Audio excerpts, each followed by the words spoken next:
दोस्तों स्वागत है आपका हमारे YouTube चैनल मैथ इंडियंस में। पिछले वीडियो में हमने प्रश्नावली 5.2 की शुरुआत करी थी तथा प्रश्न नंबर 4 तक हल किए थे। आज हम देखेंगे प्रश्न नंबर 5। निम्नलिखित समांतर श्रेणियों में प्रत्येक श्रेणी में कितने पद हैं। अब यहाँ पर दो खंड हैं और हमें दोनों में श्रेणियाँ दी हुई हैं। बस हमें यह ज्ञात करना है कि प्रत्येक श्रेणी में पद कितने हैं। अब पहले खंड में श्रेणी दी हुई है 7, 13, 19 ... 205। अब इस श्रेणी से हमें कितनी जानकारी मिल रही है पहले वो नोट कर लेंगे। सबसे पहले ए का मान दिया हुआ है 7 है। अब डी कैसे ज्ञात करेंगे? किसी भी पद से पहले वाला पद घटा देंगे तो हमें डी का मान 6 पता चल जाएगा। अब यह 205 क्या है? अब यह 205 अंतिम पद है एल। और हमें ज्ञात क्या करना है? हमें ज्ञात करना है पदों की संख्या। सबसे पहले हम सूत्र लगाएंगे एल वाला, a प्लस n-1 d। अब एल का मान है 205 बराबर a कितना है 7 और प्लस n-1 और d का मान है 6। यहाँ n-1 और गुणे 6 बराबर हो जाएगा 205 और 7 घटा देंगे। यहाँ कितना आएगा? 198 आएगा घटा के। सो n-1 इक्वल टू 198 और बटा 6। यहाँ काट देंगे हम लोग। 6 18 और 6 18। अब n-1 का मान 33 है तो n का मान कितना हो जाएगा 34। अर्थात इस श्रेणी में 34 पद हैं। दूसरे खंड में श्रेणी दी हुई है 18, 15 सही 1/2, 13 ... आखिरी पद है -47। अब पहला पद क्या है 18 और d क्या है 15 सही 1/2 से हम 18 घटा देंगे तो आ जाएगा 2 सही 1/2। इसको सही कर लेंगे तो 5/2। और हमें अंतिम पद कितना पता है -47। यहाँ d का मान माइनस का आएगा। अर्थात प्रत्येक पद से 5/2 घटाए गए हैं। सो L बराबर a प्लस n-1 d। अब L का मान है -47 और बराबर a कितना है 18 प्लस n-1 और यहाँ -5/2। सो n-1 और -5/2 इक्वल टू यहाँ हो जाएगा -47 और -18। सो आएगा -65। अब इस संख्या को उधर ले जाएंगे। सो n-1 -65 बटा 5/2 ऊपर जाएंगे और माइनस माइनस कैंसिल हो जाएगा। यहाँ काटेंगे तो 13 आएगा। सो n-1 बराबर 26। सो n बराबर कितना हो जाएगा 27। अर्थात इस वाली श्रेणी में 27 पद हैं। प्रश्न नंबर 6 है, क्या AP 11, 8, 5, 2 का एक पद -150 है? अगर है तो क्यों? अब हमें AP दी हुई है 11, 8, 5, 2। अब यहाँ से सबसे पहले हम A का मान निकालेंगे। A का मान कितना है 11 और D का मान 8 - 11 आ जाएगा -3। अब जो भी पद आपसे पूछे उसे सबसे पहले आप L मान लीजिए। -150 पूछ रहा है, उसे हमने L मान लिया, या आप AN भी मान सकते हैं। और सबसे पहले L वाला फार्मूला लगाएंगे n-1 d। अब L का मान है -150 और A कितना है 11 प्लस n-1 और D का मान है -3। सो n माइनस 1 -3 इक्वल टू -150 और -11 हो जाएगा -161। अब यहाँ से n माइनस 1 बराबर -161 और बटे -3। अब यहाँ पर काटेंगे, सो आ जाएगा 53 सही 2/3। अब चूंकि n का मान या संख्या पूर्णांक तो है नहीं, अब समांतर श्रेणी में एक शर्त होती है कि n का मान सदैव पूर्णांक होना चाहिए। अब चूंकि n का मान पूर्णांक नहीं है, अर्थात -150 कोई पद नहीं होगा।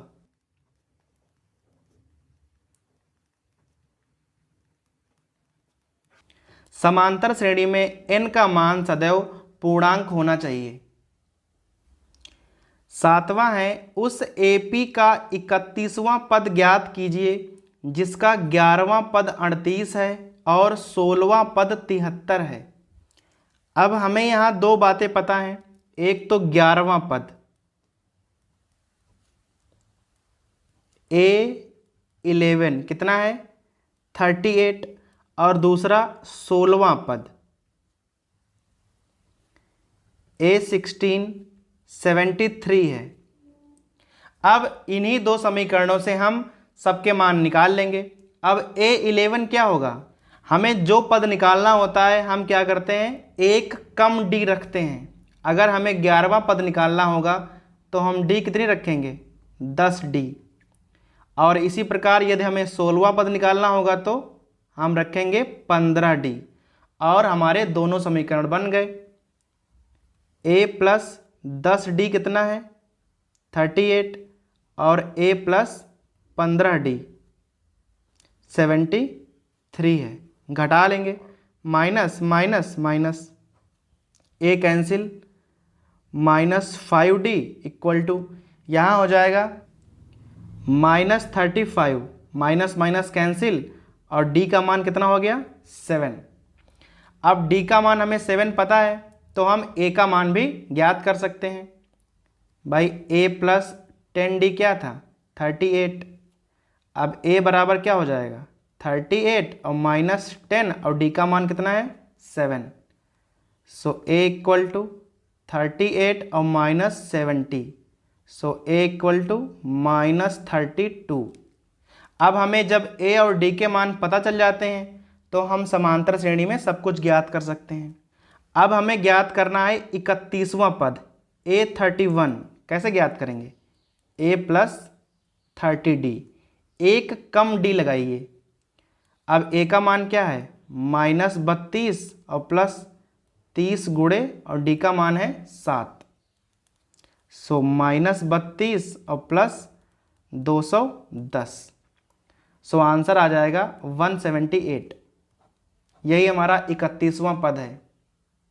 8वां प्रश्न है, एक AP में 50 पद हैं जिसका तीसरा पद 12 है और अंतिम पद 106 है और हमें इसका 29वां पद ज्ञात करना है।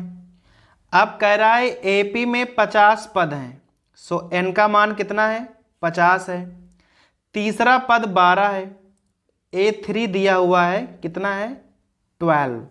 अब A3 क्या हो जाएगा a प्लस 2d, एक कम d लगा दीजिए, और कह रहा है अंतिम पद क्या है l बराबर 106 और निकालना क्या है 29वां पद A29 ज्ञात करना है।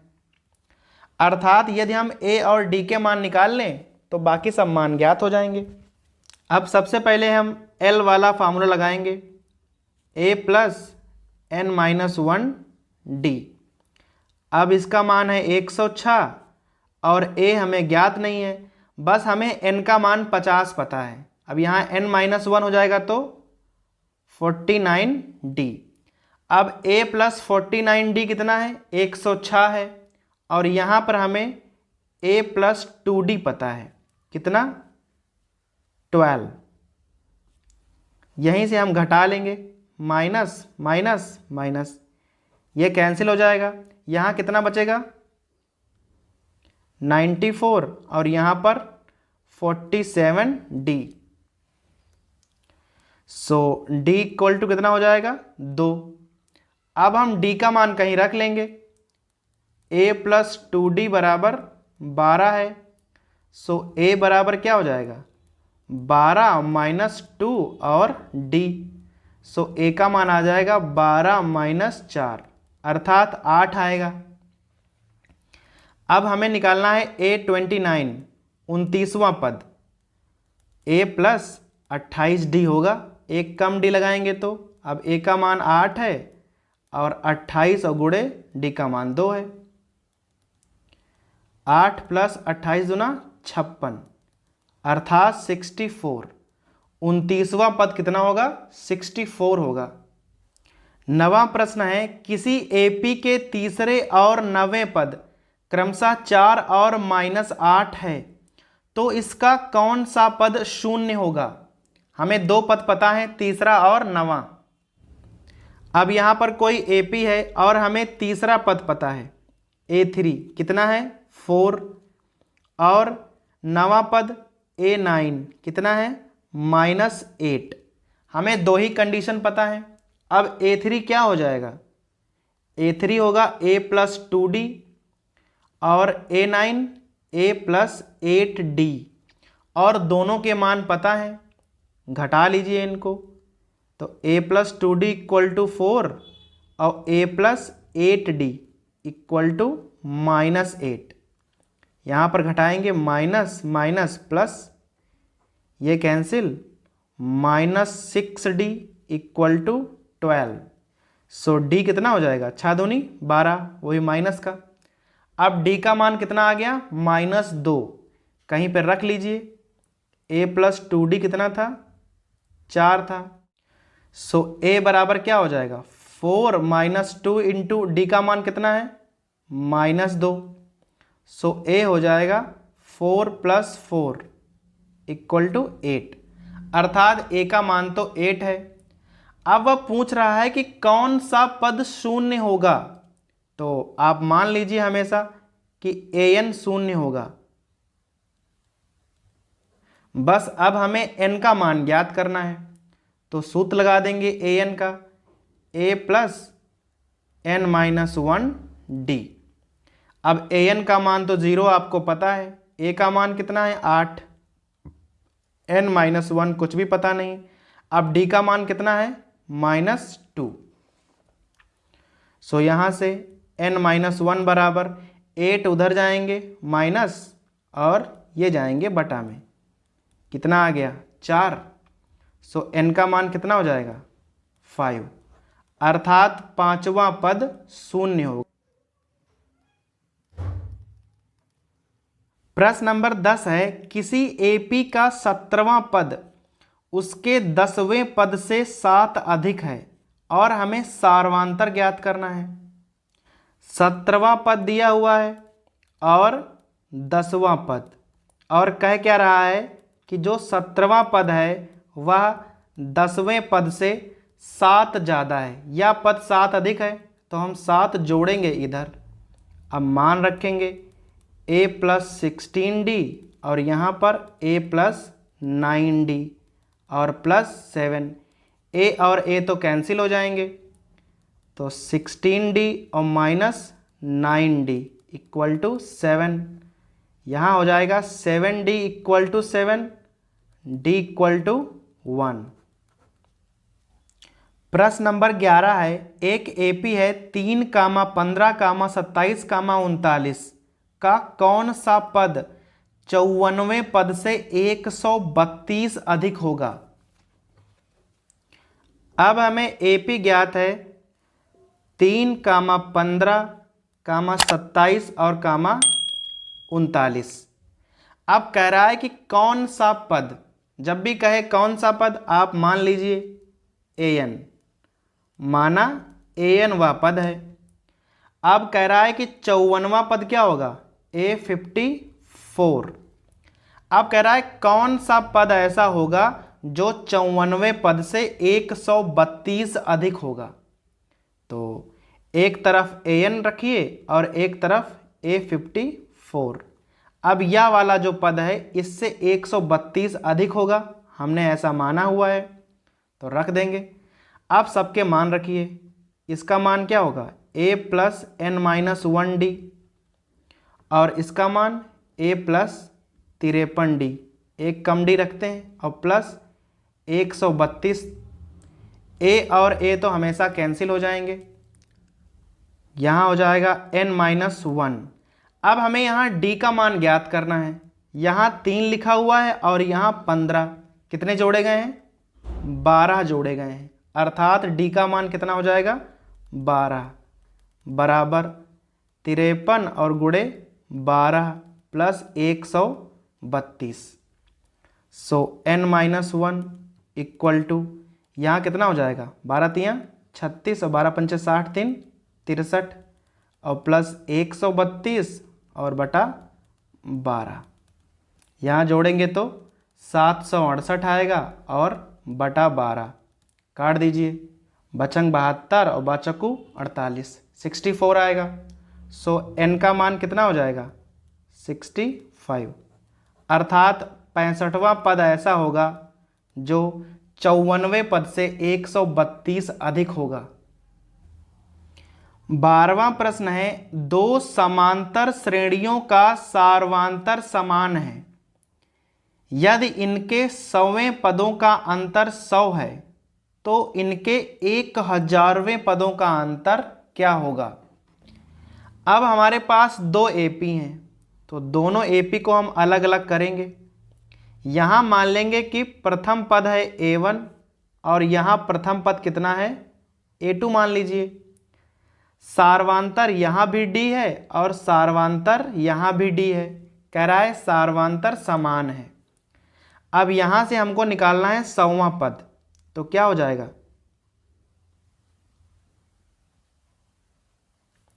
इसका 100वां पद हो जाएगा A1 प्लस 99D और इसका क्या हो जाएगा, A2 प्लस 99D। अब दोनों का अंतर कितना है, 100 है, घटा देंगे। A1 प्लस 99D और उसमें से घटा दो माइनस A2 और माइनस 99D, कितना है, 100, अर्थात A1 माइनस A2 कितना है, 100 है। अब कह रहा है 1000वें पदों का अंतर क्या होगा। अब 1000वां पद क्या होगा इसका, A प्लस 999D और उसका क्या होगा, A2 प्लस 999D।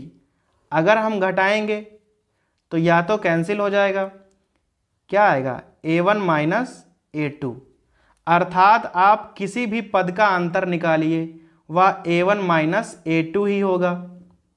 चूंकि A1 माइनस A2 का मान 100 है तो यहाँ पर भी अंतर 100 ही होगा।